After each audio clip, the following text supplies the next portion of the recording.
Hello friends, welcome to the TN bakers YouTube channel. IBPS PO IBPS எஸ்ஓவில் நீங்கள் ஏதாச்சும் error பண்ணியிருந்தீங்க அப்படின்னா அதை கரெக்ட் பண்ணக்கூடிய விண்டோவை ஓப்பன் பண்ணியிருக்காங்க ஐபிபிஎஸ். இந்த விண்டோ எப்போ வந்து ஓப்பன் ஆகிருக்குன்னு பார்த்தீங்கன்னா 31ஆம் தேதியும் 1ஆம் தேதியும். ஓகேங்களா? இதில் என்ன மாற்ற முடியும் என்ன மாற்ற முடியாதுன்னு தெளிவாக சொல்லிட்டாங்க. Name, email ID, mobile number, இது மூணையும் சேஞ்ச் பண்ண முடியாது. மற்ற எது வேணாலும் நம்ம சேஞ்ச் பண்ணிக்கலாம் தான் நினைக்கிறேன். அந்த மாதிரி தான் சொல்லியிருக்காங்க.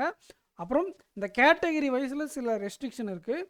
ஜென்ரல், இடபிள்யூஎஸ், ஓபிசி, இந்த 3 கேட்டகரியிலேருந்து general, EWS, OBC, SC, ST, PWD இந்த கேட்டகரிக்கு மட்டும் தான் மாற்ற முடியும்.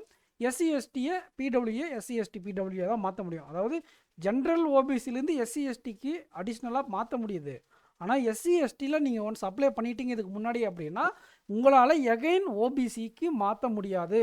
ஏன்னா சில பேர் நம்ம தெரியாமல் எஸ்சி எஸ்டிக்கு அப்ளை பண்ணி அப்ளிகேஷன் ஃபார்முக்காக காசு மிச்சம் பண்ணுறதுக்காக அப்ளை பண்ணியிருப்பீங்க. அதே உங்களால் எகைன் ஓபிசிக்கு மாற்ற முடியாது. ஆனால் ஓபிசியில் நீங்கள் அப்ளை பண்ணியிருக்கீங்க அப்படின்னா உங்களால் அது எஸ்சி எஸ்டிக்கு மாற்றிக்க முடியும். இது ஃப்ரீயா அப்படின்னு கேட்டால் ஃப்ரீயெல்லாம் கிடையாது ஹஸ்பண்ட்ஸ். 200 காசு பே பண்ணணும். அப்புறம் வேறு என்ன அடிஷ்னலாக சொல்லியிருக்காங்க அப்படின்னு பார்த்தீங்கன்னா, இந்த விண்டோ யாருக்கெல்லாம் ஓப்பன் ஆகும் எடிட் பண்ண அப்படின்னு பார்த்தீங்கன்னா, அப்ளிகேஷன் அப்ளை பண்ணி பேமெண்ட் சக்ஸஸ்ஃபுல்லாக கம்ப்ளீட் ஆனவங்களுக்கு மட்டும்தான் இது எலிஜிபிள்னு சொல்லியிருக்காங்க.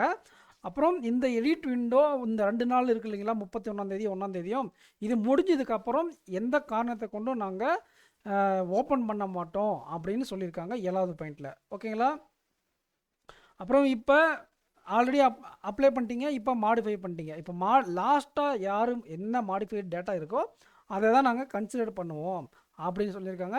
மீதி என்ன சொல்லியிருக்காங்கன்னா, ஐபிபிஎஸ் பிஓ நோட்டிஃபிகேஷனில் மீதி என்னென்ன கொடுத்துருக்கோமோ அதெல்லாம் அப்படியே இருக்கும். ஜஸ்ட் இது வந்து ஒரு எடிட் பண்ணக்கூடிய ஒரு விண்டோ. அதில் ரெண்டு மட்டும் எக்ஸப்ஷன் இருக்குது. நேம், ஐடி, அந்த இமெயில் ஐடி, நம்பர், இது மட்டும் மாற்ற முடியாது. அப்புறம் ஜென்ரல், இடபிள்யூஎஸ், ஓபிசிலேருந்து எஸ்சிஎஸ்டிக்கு மாற்றிக்கலாம். எஸ்சிஎஸ்டிலேருந்து ஆனால் ஜென்ரல், இடபிள்யூஎஸ், ஓபிசிக்கு மாற்ற முடியாது. இது 2 மட்டும் தான் ரெஸ்ட்ரிக்ஷன் ஹஸ்பண்ட்ஸ். மற்றபடி மற்ற டேட்டாஸ்லாம் மாற்றிக்கலாம்னு நினைக்கிறேன். இது எடிட் விண்டோ ஓப்பன் ஆன பிறகு தான் நமக்கு தெரியும் என்னென்னா அவைலபிளாக இருக்குது, மாற்ற முடியும் அப்படிங்கிறத. ஸோ இதை நம்ம டெலகிராம் குரூப்பில் நான் அப்லோட் பண்ணியிருக்கேன். பார்க்காதவங்க போய் பார்த்துக்கோங்க. ஐபிபிஎஸ் வெப்சைட்லேயும் பப்ளிஷ் பண்ணியிருக்காங்க. ஐபிபிஎஸ் பிஓ, ஐபிபிஎஸ் எஸ்ஓ, இது 2த்துக்கும் தான் இது அப்ளிகபிள். உங்களுக்கு ஃபர்ஸ்ட் உள்ள எக்ஸாம் ரேலி ஸ்மார்ட் கேவோட பேக்கேஜ் வேணும்னா AK10 அப்படிங்கிற கூப்பன் கோட் யூஸ் பண்ணிக்கோங்க. மேக்ஸிமம் டிஸ்கவுண்ட் கிடைக்கும். லிங்க் கமெண்ட் செக்ஷனில் கொடுத்துருக்கேன். இந்த வீடியோக்கு லைக் பண்ணிக்கோங்க, சேனலை சப்ஸ்கிரைப் பண்ணிக்கோங்க, உங்கள் ஃப்ரெண்ட்ஸுக்கு ஷேர் பண்ணுங்கள். Thank you friends. Next video meet பண்ணலாம். தேங்க்யூ.